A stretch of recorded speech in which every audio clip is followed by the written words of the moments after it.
என் சமூகம் உனக்கு முன்பாக செல்லும் என காரில் வேதவசனம் எழுதி வைத்திருப்பதெல்லாம் சரிதான்.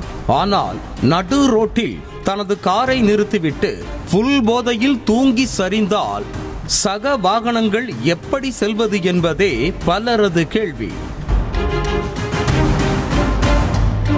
செங்கல்பட்டு மாவட்டம் பொழிச்சலூர் பகுதியைச் சேர்ந்தவர் சைமன் பிரபு.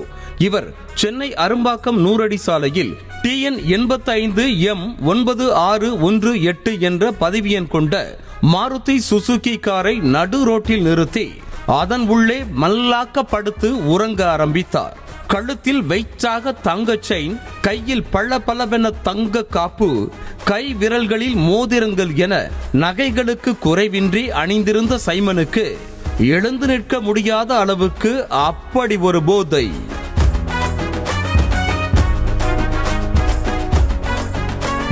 காருக்குள் மது பாட்டில், ரோஜா பூங்கொத்து ஆகியவை இருக்க, தமிழ் பாடல்களும் சத்தமாக ஒலிக்க, சீட்டை இலகுவாக இறக்கிவிட்டு சொகுசாக தூங்கியிருக்கிறார் சைமன். ஏசி ஒருபுறம் நிற்காமல் இயங்க இடைவிடாது மழை கொட்டி தீர்ப்பதை போல காரின் வைப்பரும் நிற்காமல் சுழல 2 மணி நேரம் ஹாயாக தூங்கிய சைமன் எழும்பவே இல்லை. அப்போது அந்த வழியாக வந்த அரும்பாக்கம் காவல் நிலைய உதவி ஆய்வாளர் கண்ணனை கை நீட்டி பேசியும் காது கூசும் வார்த்தைகளால் திட்டியும் சைமன் பொறுமையை சோதிக்க புலம்பியபடியே தலையை சொரிந்து கொண்ட போலீசார் வேறு வழியின்றி அங்கிருந்த பொதுமக்கள் உதவியோடு காரை ஓரம் கட்டினர்.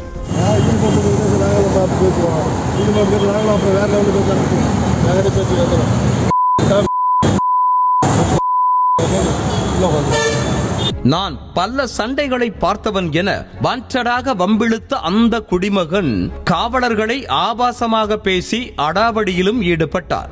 நேரம் ஆக ஆக ஆபாச வார்த்தைகளின் உக்கிரம் அதிகமாக போக்குவரத்து காவல்துறைக்கு தகவல் கொடுக்கப்பட்டது. 1 மணி நேரமாக காத்திருந்தும் போக்குவரத்து காவலர்கள் வராததால் காவல் உதவி ஆய்வாளர் கண்ணன் KH அரும்பாக்கம் காவல் நிலையத்திற்கு சைமனின் காரை ஓட்டி சென்றார். போலீஸ் ஸ்டேஷன் முன்பாக தனது காரை நிறுத்தியவுடன் டென்ஷனான சைமன் காரில் இருந்து இறங்கி சிகரெட்டை ஊதி தள்ளினார். இதனையடுத்து காவல் நிலையத்திற்கு அவரை அழைத்து சென்ற போலீசார் ட்ரங்க் அண்ட் டிரைவ் வழக்கு போட்டு 10,000 ரூபாய் அபராதம் விதித்தனர். காரில் கெத்தாக உறங்கிய சைமன் காவல் நிலையத்தில் கப்பல் கவிழ்ந்ததை போல தலையில் கை வைத்தபடியே அமர்ந்திருந்தார். தான் என்ன செய்கிறோம், எங்கிருக்கிறோம், யாரிடம் உரண்டை இழுத்துக் கொண்டிருக்கிறோம் என்பதெல்லாம் தெரியாதபடி போதையில் எல்லை மீறிய சைமன் வானகரத்தில் உள்ள தமிழ்நாடு மது போதை மற்றும் மனநல மையங்கள் நலச்சங்கத்தில் உறுப்பினராக இருக்கிறார். இப்படி ஒரு முக்கிய பொறுப்பில் இருந்து கொண்டு பொறுப்பற்ற வேலையில் ஈடுபட்டிருக்கும் சைமனுக்கு போதை தெளிந்த பிறகுதான் அத்தனையும் புலப்படும்.